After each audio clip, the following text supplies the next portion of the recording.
In this video, I'm gonna show you how to find recently watched videos on Facebook. This way you don't have to lose track of the videos you watched and liked on Facebook. So let's get started.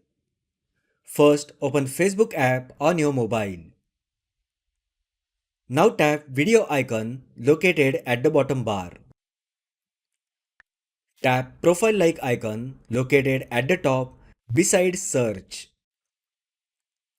Here you will find options like saved videos, history, mobile data use, and notifications.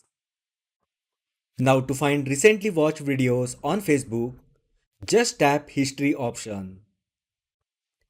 And you will find all those Facebook videos that you had watched in the past. You can tap the video to watch again or tap on three dots and share with others using share video option. So that is how you can find recently watched videos on Facebook. If you find the video helpful, then like the video, share with your friends and subscribe to my channel. Thanks for watching and I will see you in the next video.